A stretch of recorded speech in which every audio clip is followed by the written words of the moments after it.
guys, for today's video, gagawa tayo ng palaman ng ating tuna bread. Meron tayo dito dalawang magic sarap, isang century tuna, and then dalawang sibuyas. Ha? And guys, balat lang tayo ng sibuyas.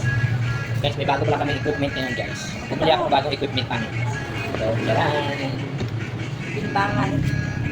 Nagbili kami ng timbangan kanina sa Unita. Dahil nahihirapan siya pag halimbawa 5.5 grams yung ginagamit niya. Laki kasi ng tibangan guys, 50 kilos. Yes. Pag 10 grams sa 50 kilos, dito sa maliit maabot na siya ng 12, 13, mga ganun. Yes. Correct. Kaya kailangan natin yung tibangan. Yes. Pali digital yung kanyang binili. Yung battery. Panis! Ang brand pala nito guys, yung brand ng aking timbangan ay Apple. Kaya medyo mahal pala ito.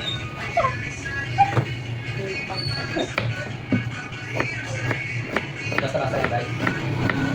Nabot yan ng 40,000. Ano yan eh, digital Pro Max. Kabaong. Yung ganito lang pala yung halo ng ating tuna bread. Sibuyas at egg. Egg. Nahiwa na ako. Bali, dalawang sibuyas yung ating ginagamit sa isang latang century tuna. Tapos dalawa naman yung ating magic sarap para lalo siyang sumarap. Kapi tayo guys, kasi umpisa naman ang puyatan. Yes, dahil ito hapon wala kaming gawa. Kaya ngayon na naman kami Puyat na, gagawa. tapos maaga pa magising. Correct. Siguro matapos kami ito mga alas 12. Matulog kami mga alas 12. Tapos kasi mo. Yung alas 4. Tapos tuloy-tuloy naman yung maghapon. Bali, unahin namin Tapos pala kami gawa bahay yung... ng boys. Kawasan lang. Unahin namin gawa, mag-tasty daw siya. Kasi pag mag-tasty kami bukas, hapon na siya mailabas. Kaya ngayon, mag-asin siya ng tasty. Yan ang aming unahin. Ba't kami natulog ay naputo na ito? Yeah. Para bukas habang nag-road ako. Slice. Yeah. Ay, si Maxi. Yes. Nakakaiyak pa rin si sibuyas. Ngayon ko lang nalaman nakakaiyak siya. Grabe, ang lungkot ko na tuloy. Yan, maglagay na tayo ng ating century tuna. Tapos maglagay tayo ng dalawang latang tubig. At hindi grabe nakakaiyak.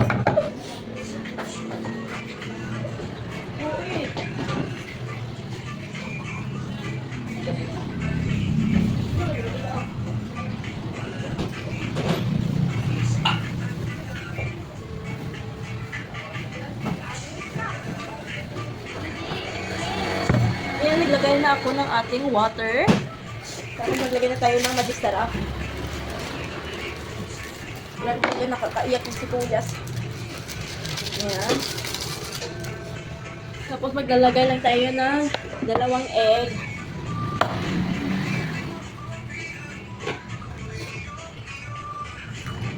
Dalawa lang. Ayan, okay na siya guys. Bali, pag gumawa ako, dapat nakakamay. Pero malinis naman yung aking kamay kasi nagugas na ako bago ako naghawak dito sa ating gagawing palaman. Ito yung ating breadcrumb. Ayan. Tapos lagyan ko lang pala siya ng margarine. Mag-upit na kami nila. Guys. Yan, margarine. Mikos ko na. Malinis naman yung aking kamay. Ganito lang pala yung paggawa ng ating palaman. Kasi pag nag-gloves ako, sumasabit yung gloves. At tatagalan ako sa paggawa. Guys, pumati na rin guys. Parang kukulangin natin yung breadcrumb nila.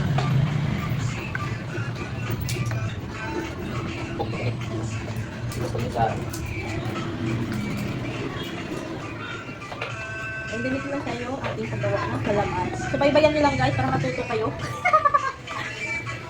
Tapos mamaya tuturuan ko naman kayo kung paano kami mag-hita ng aming pan-coco. Tansyahin nyo lang yung kanya breadcrumb para hindi siya magtigas. Ang tigas na sobrang tigas yung ating palaman. Baka mabuburas yung ating dough. Yan, mikos-mikos na yan ni Itza. So, yan, pag alam nyo kulang pa, dagdagan nyo lang guys. Pag halimbawa, ramdam nyo na basa pa, yan, dagdag lang. Hanggat makuha natin yung kanyang tamang timplada.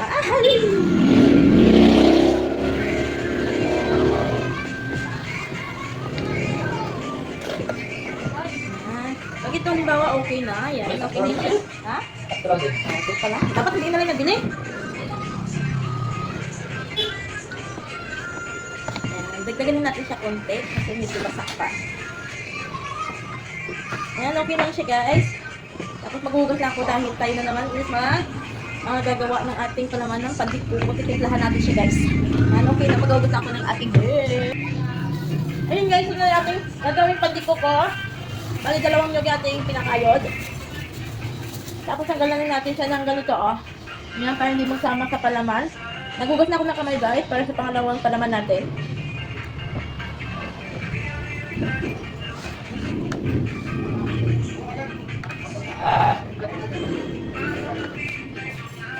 Sa lahat ng baker dyan, shout out sa inyo. Wow!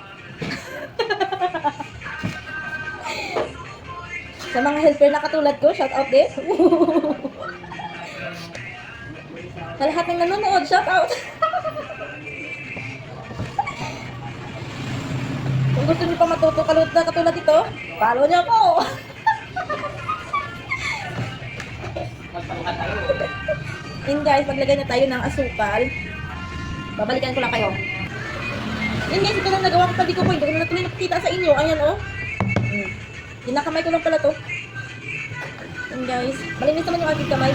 I-rewind ko na lang siguro para makita nyo paano ko siya ginawa. Basta okay na yan. Babalikan ko lang kayo Yun guys, dahil tapos na tayo magawa ng palaman. Ito naman yung ating hihiwain, yung keso. Tama ba? Ayan, keso. Para sa ating cheese roll. Tapos nito, magdukdok ako ng ating pamulbo. Dahil wala na naman yung ating breadcrumb. Marami pa naman akong gagawin dito, breadcrumb. Dahil marami tayong nakaraan na hindi ay nagbagsak yung ating buns. Toasted na rin sila kaya madali lang yung pukpukin. Nuhain ko lang siya.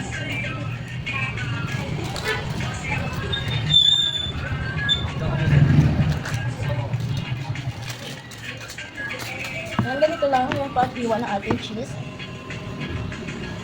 Yan, ganito lang sa kanipis. Kung nakikita nyo yan. Tapos hiwain natin sa 2. Ayun, yan. Ganyan dapat. Kasi sa mahal ng ating bilihin ngayon, kailangan natin mag-adjust.